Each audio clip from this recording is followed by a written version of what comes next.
டிரைவருடைய நிலைமை என்ன ஆகும், பணிப்பெண்ணுடைய நிலைமை என்ன ஆகும்னு சொல்ல தெரியாது.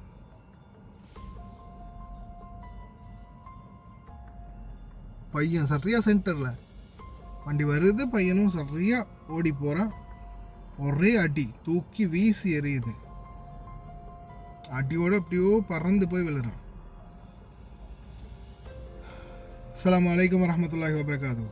அன்பார்ந்த அனைத்து உறவுகளுக்கும் இனிய மதிய வணக்கம்.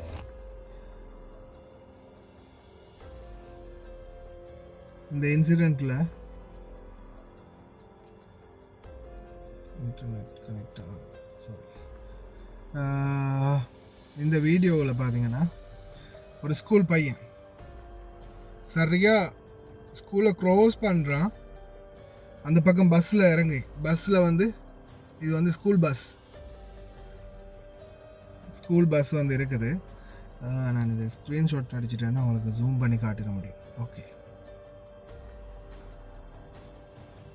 இதை பாருங்கள், ஸ்கூல் பஸ் நிற்குதா, இந்த பக்கம் சைடில் நிற்குது வண்டி, அந்த பக்கம் கார் வருது, இங்கே பாருங்கள் கார் வருது, இந்த பக்கம் வாகனம் நிற்குது.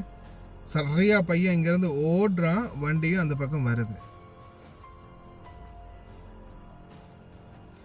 ஆனால் இதில் என்னன்னு பார்த்தீங்கன்னா வண்டி வந்து வேகம் கூட, காரும் வந்து வேகம், செம்ம வேகத்தில் கார் வந்துச்சு. கார் வந்து செம்ம வேகத்தில் வந்தது, ஒரே வேகம், அந்த வந்த வேகத்தில் அடித்து தூக்கி வீசிடுச்சு.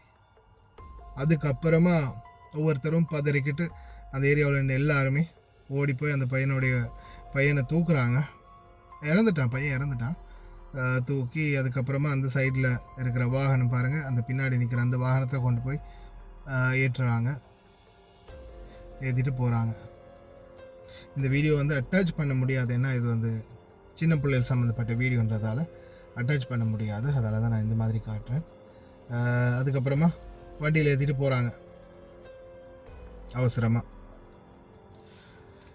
இதில் முதலாவது நான் அவேர்னஸ் பண்ண போகிறது யாருன்னு பார்த்தீங்கன்னா இவங்க பஸ் டிரைவர்ஸ். எப்போவுமே இப்போ நீங்கள் வந்து நான் நினைக்கிறேன், ஒரு வேளை நீங்கள் வாரீங்க, இந்த சைடில் வீடு இருக்குது, நீங்கள் ஆனால் நிப்பாடி இருக்கிறீங்க அந்த சைடில், கதவு இருக்குது இந்த சைடில். குழந்தை இறங்கிட்டு அப்படியோ வண்டியை சுற்றி முன்னாடியோ பின்னாடியோ வண்டியை சுற்றிட்டு அப்படி போகும்போது உங்களுடைய பஸ்ஸுக்கு அந்த பக்கத்தால் வரக்கூடிய வண்டிகள் வந்து விளங்காது. வண்டி வந்து மறைச்சிருக்கும். பஸ் வந்து இப்படி நிற்கும்போது இந்த பக்கத்தால் வாரது வந்து என்ன அப்படின்றது இந்த சைட்லேருந்து வாரவங்களுக்கு விளங்காது. இந்த சைட்லேருந்து நேராக வரும்போது, இந்த பக்கம் வண்டி வரும்போது அடிப்பறதுக்கு நிறையவே வாய்ப்பு இருக்குது. அதுதான் இப்போவும் நடந்தது. இந்த பையன் சடனாக அந்த பஸ்ஸை க்ரோஸ் பண்ணி ஓடினதுமே வண்டியும் வந்துச்சு.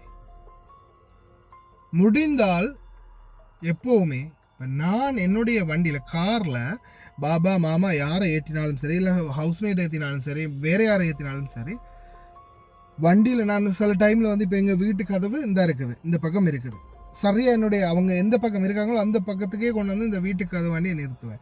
சில நேரங்கள் அந்த மாதிரி மற்ற பக்கத்தால் டேர்ன் பண்ணி வரும்போது, முகத்தை இந்த பக்கம் காட்டி வரும்போது அவங்க அந்த பக்கம் இறங்குற மாதிரி வரும் ரோட் சைடில். அப்போ கூட நான் என்ன செய்வேன், முன்னாடி போய் ஒரு ரவுண்ட் அடித்து அப்படியே சுற்றிட்டு வந்து சரியாக கதவு அவங்க திறந்து வீட்டு கதவு பக்கம் எந்த பக்கம் வீடு இருக்குதோ அந்த பக்கமே கதவு திறக்கிற மாதிரி தான் வண்டியை நிறுத்துவேன். ஏன்னா அது ஒரு சேஃப்டி. அதே மாதிரி தான் பஸ் டிரைவர்ஸும், அவங்க எந்த பக்கத்தால் இறங்கி எந்த பக்கம் போகிறாங்களோ அதே சைடுக்கு முடிஞ்சால் டேர்ன் பண்ணிட்டு வந்து நிறுத்தி இறக்குங்க.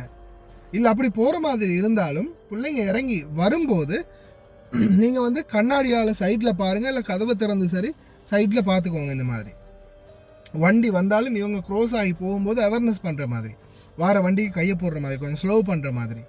ஏன்னா இந்த பக்கம் இருந்து வண்டி ஓவர்டேக் பண்ணி உங்களை வரும்போது இந்த பக்கம் இவங்க பஸ்ஸுக்கு முன்னாடி க்ரோஸ் ஆகும்போது அந்த பக்கம் வரவங்களுக்கு தெரியாது. இவங்களும் க்ரோஸ் ஆக வண்டி வந்துச்சுன்னா ஷூர் அந்த இடத்துல ஆக்சிடென்ட்.